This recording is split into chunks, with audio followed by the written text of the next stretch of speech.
nguhaye ikaze kuri Kami Rwanda TV. Ese wari uzi ko urukundo ruruta byose kandi ko hari urukundo n'ibintu biba bihari? Benshi banga kujya mu rukundo batinya kubabazwa cyangwa wenda ko urukundo rwabo rutazaramba bitewe n'uko nta mafaranga babona yo gushimisha abakunzi babo cyangwa ngo bubake urukundo rurambye.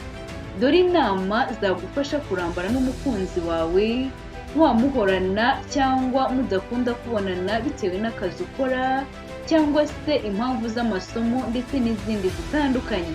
Wakora subscribe kuri Kami Rwanda TV ukabishishikariza n'abandi kugira ngo ujye ubona amakuru nk'aya ngaya. Njye nitwa Kamariza Agnes. Aka kazi niwo muhamagaro wanjye. Abantu benshi bibeshya ku bintu bitandukanye bashobora guha abakunzi babo kugira ngo babashimishe ndetse banubake urukundo nyarwo hagati yabo n'abakunzi babo, aho usanga bamwe bishuka ko amafaranga menshi cyangwa imitungo aribyo bishobora kuryoshya urukundo rw'abakundana, ariko mbakuriye inzira ku murima. Urukundo ruruta byose kandi ahari urukundo byose biba bihari. Aha buri wese yakwibaza mu by'ukuri ibintu bishobora gukorera ibintu ashobora gukorera cyangwa guha umukunzi we kugira ngo bubake urukundo nyarwo hagati yabo. Ibi ni bimwe mu byagufasha kugira ngo urukundo rwawe n'umukunzi wawe rurambe. Icya mbere, kuba hafi umukunzi wawe muri byose. Aha iyo tuvuze kuba hafi umukunzi wawe muri byose ntibishatse kuvuga kwirirwa umwicaye iruhande uretse ko mwanabonye ako kanya bitababuza, ahubwo hari ibintu byinshi ushobora kumukorera bikamwereka ko muri kumwe, nko kumwoherereza ubutumwa bugufi kuri telefone igihe ahuye n'ikimubabaza cyangwa n'ikindi kibazo, ukamwereka ko bikubabaje cyane kandi uba ugiye kumufasha gushaka igisubizo cyabyo. Kumenya uko yaramutse, uko yiriwe, yewe uko yaraye, niba yariye ndetse n'izindi mpamvu zitandukanye. Mu by'ukuri ibi nibimukorera umukunzi wawe bizamwereka ko umuzirikana kandi muri byose. Icya kabiri, kumuha cyangwa kumugurira impano umutunguye. Bizashimisha cyane umukunzi wawe kumuha impano zitandukanye ndetse n'ikindi kintu cyose wamuha ataracyiteguye. Ibi bizamwereka ko umuzirikana kandi umuhoza ku mutima. Aha ushobora nko kujya ahantu hahurira abantu benshi ukaba wamugurira nk'impano yoroheje, ukaba wamugurira nk'akantu wari uzi ko akeneye ariko mu buryo bw'ibanga, warangiza iyo mpano ukayimuha bimutunguye. Ibi bizanyura umutima we cyane. Icya gatatu, kumukunda wenyine. Abakobwa hafi ya bose ntibashimishwa no kumva ko umukunzi wabo afite abandi bakobwa bakundana, yewe n'umuhungu ibi ntabwo bimushimisha. Gerageza umukunde wenyine niba ushaka kubaka urukundo nyarwo kandi ruzira ikizinga hagati yawe n'umukunzi wawe, kuko ikimushimisha nuko akwiharira wenyine, bityo akabaho yumva atuje mu mutima we kandi yumva anyuzwe nawe mu buzima bwe. Aha uzamunyura wowe wese, umurinde kujagajaga, umurinde no kujya mu bandi abantu abo ari bo bose. Icya kane, kwita ku muryango we. Aha kandi nituvuga kwita ku muryango we ntitwumve ko ari mu bundi buryo butari ukwereka umukunzi wawe ko uzirikana kandi uhoza ku mutima umuryango we. Ibi biramushimisha cyane kandi akumva afite ishema mu muryango we biturutse ku gaciro ubaha, bigatuma akwimariramo wese. Ntitwakwibagirwa ko ugomba kuzirikana umuryango w'umukunzi wawe aturukamo, haba mu byishimo no mu gihe cy'akababaro. Ibi bizamushimisha bitume nawe akwishimira mu buzima bwe, bityo anagukunde bya nyabyo.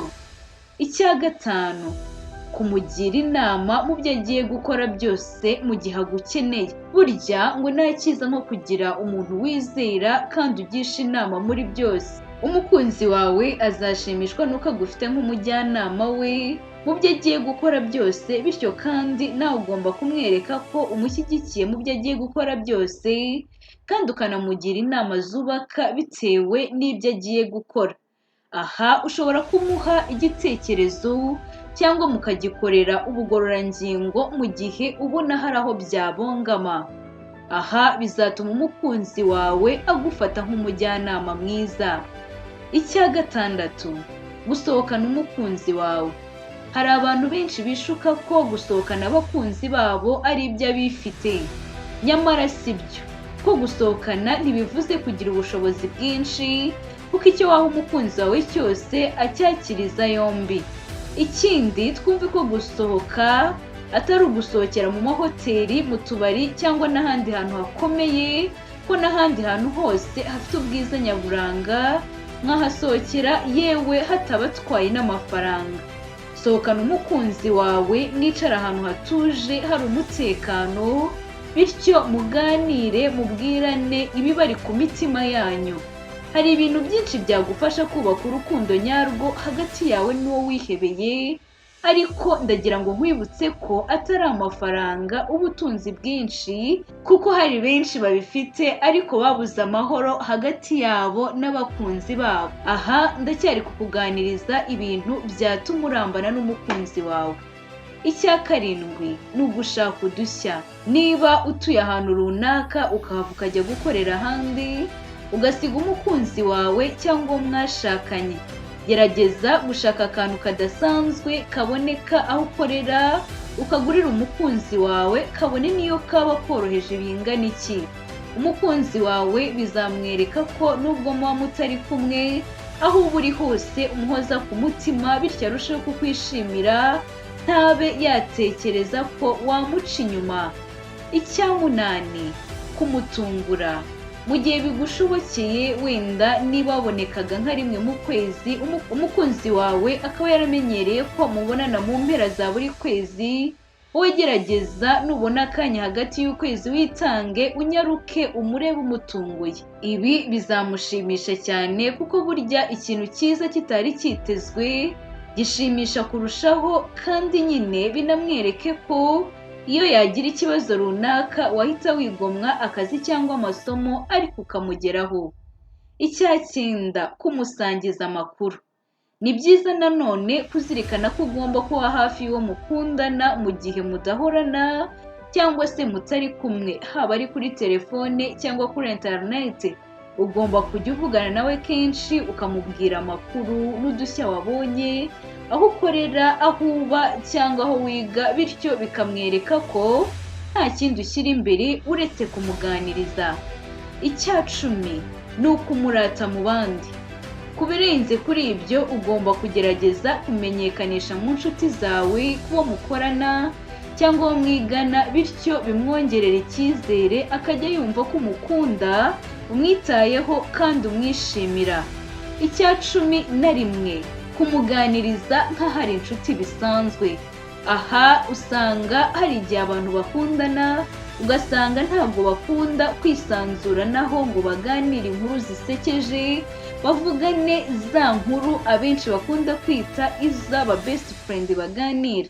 Aha umukunzi wawe numugira inshuti y'umwihariko, bizatuma urukundo rwanyu rwiyongera kurushaho kandi bitume ruramba. Icya cumi na kabiri, kumuha uburenganzira ukamureka akisanzura, haba mu nshuti ze ndetse no mu byo akunda. Mbese ukamwubahira ibyo akunda, ukanareka akishimira inshuti ze umunsi ku wundi. Benshi dukunda kwibeshya ko amafaranga ndetse n'imitungo myinshi ari byo bitanga ibyishimo. Nyamara si byo. Ibi twakubwiye n'ibindi nawe usanzwe uzi, nubikorera umukunzi wawe, uzaba wubatse urukundo rutanyeganyezwa hagati yawe nawe, kandi uru rukundo ruzabageza ku kintu gikomeye mu buzima bwanyu, bityo binabafashe gutegura neza ejo hazaza hanyu nta mbogamizi mufite mu rukundo rwanyu. Gushimiye ko warunteze amatwi. Iyi ni Kami Rwanda TV. Wakora subscribe, ugakora share na like, ukabishishikariza n'abandi kugira ngo ujye ubona amakuru nk'aya ngaya.